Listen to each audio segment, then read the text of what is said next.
Assalamualaikum warahmatullahi wabarakatuh.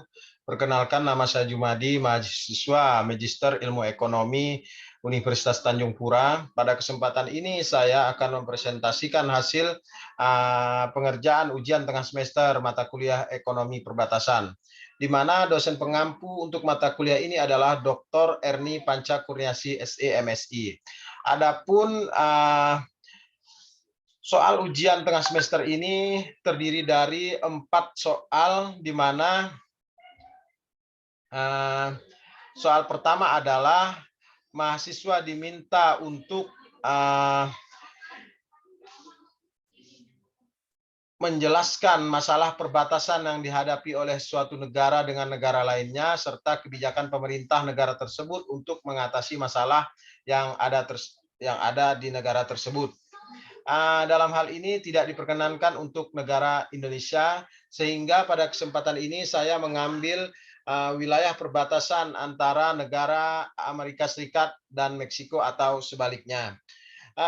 Perbatasan negara Meksiko dan Amerika Serikat ini terbentang sepanjang 2.000 mil atau 3.145 km persegi dengan rata-rata per tahun dilintasi oleh sekitar 350 juta penduduk yang berada di kedua negara tersebut. Adapun sejarah perkembangan sejarah antara perbatasan negara Meksiko dan Amerika Serikat dimulai pada abad ke-16, di mana pemerintah Meksiko memberikan kebijakan untuk warga negara yang mau bermukim di wilayah perbatasan tersebut, di mana pemerintah Meksiko memberikan insentif dan tanah murah untuk warga negara yang ingin berdomisili di wilayah tersebut. Hal ini juga diberikan oleh negara Meksiko terhadap warga negara Amerika yang mau bermukim di wilayah tersebut. Wilayah tersebut saat ini disebut dengan negara bagian Texas. Namun pada tahun 1836, negara bagian itu memproklamasikan kemerdekaan dan bergabung dengan negara Amerika Serikat.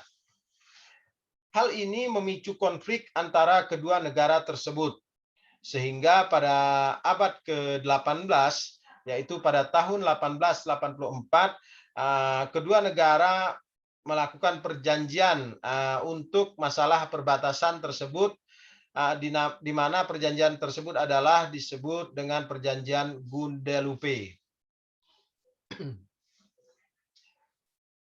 Pada umumnya, perekonomian negara Meksiko ini bergantung kepada kedekatannya terhadap negara Amerika Serikat, sehingga pada abad ke-20, negara Amerika Serikat memberikan investasi terbesar terhadap negara Meksiko, di mana nilai investasi yang ditanamkan oleh negara Amerika Serikat pada saat itu sebesar 500 juta US dollar, atau sekitar 25% investasi terbesar yang ditanamkan di negara bagian Meksiko. Namun rakyat Meksiko dan pemerintah Meksiko menyadari hal ini tidak berdampak baik bagi pemerintahan dan perekonomian di negara Meksiko, di mana mereka melihat adanya penguasaan aset baik properti yang ada di wilayah Meksiko menjadi milik atau dapat dimiliki oleh warga negara Amerika Serikat. Hal ini memicu konflik politik terhadap yang berada di wilayah Meksiko. Namun hal ini dapat diatasi di mana pemerintah Meksiko dan Amerika Serikat membangun tembok, sehingga konflik-konflik yang terjadi di negara Meksiko tidak menyebar luas ke wilayah Amerika Serikat, sehingga kedua negara dapat mengatasi masalah konflik tersebut. Dalam hal ini, pemerintah Amerika Serikat pada abad ke-20 atau pada pemerintahan Donald Trump membangun tembok yang membatasi antara kedua negara tersebut. Di mana hal ini juga memberikan jawaban atau memberikan solusi untuk kedua negara dalam mengatasi masalah peredaran narkoba serta masalah-masalah tapal batas antara kedua negara.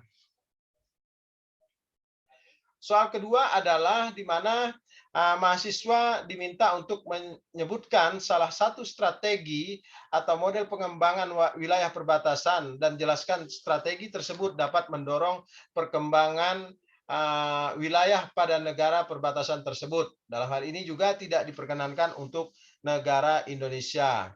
Sehingga saya mengambil wilayah negara atau wilayah perbatasan antara negara Brunei Darussalam dan Malaysia, di mana negara tersebut terletak di tanah Borneo. Yang pertama adalah pemerintah Brunei Darussalam dan Malaysia mengatur wilayah komersil bersama antara kedua negara tersebut, di mana pengaturan wilayah komersil ini terkait dengan adanya pembagian sumber daya alam, yaitu minyak bumi yang ada di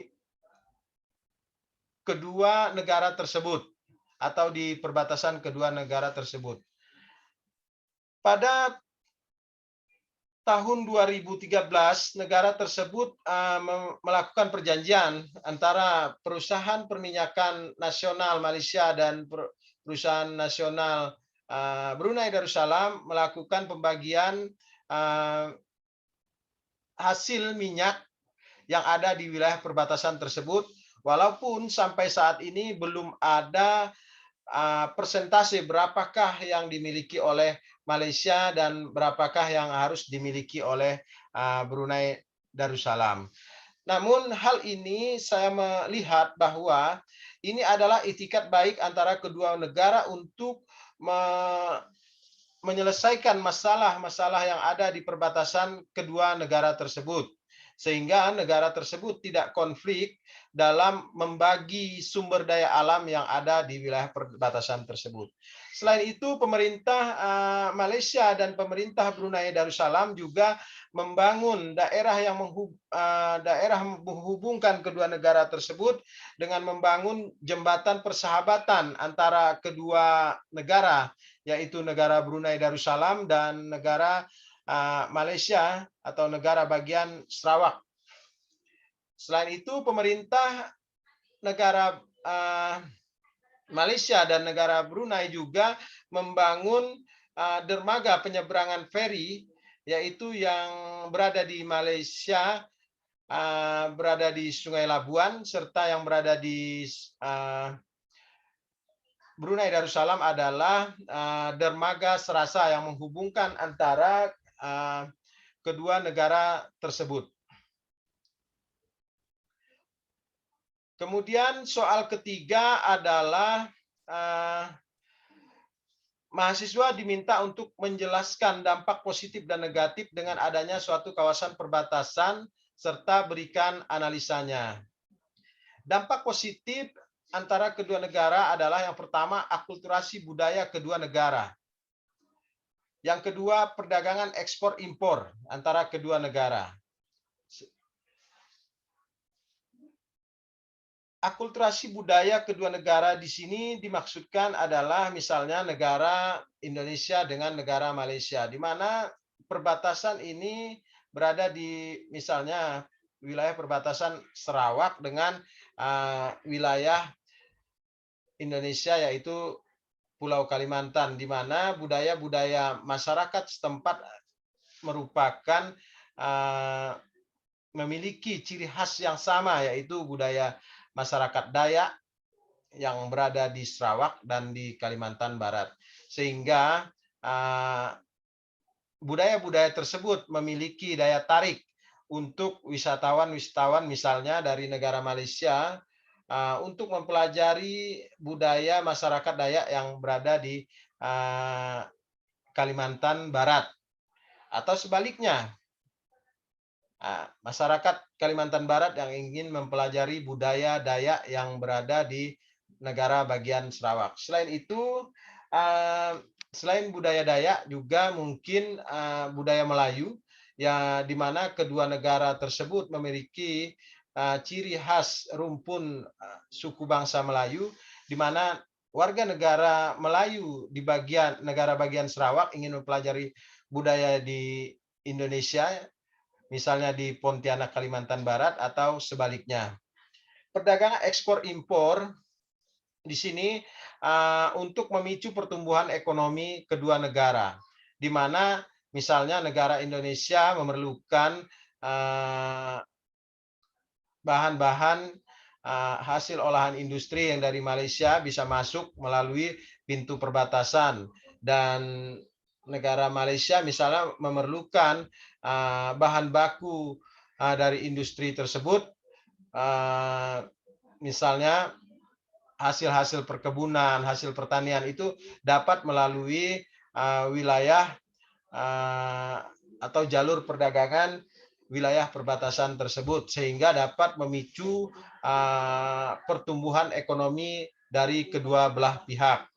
Dampak negatif dari wilayah perbatasan adalah pencaplokan wilayah tapal batas, adanya perdagangan ilegal, pintu masuk untuk terorisme, pintu masuk untuk narkoba.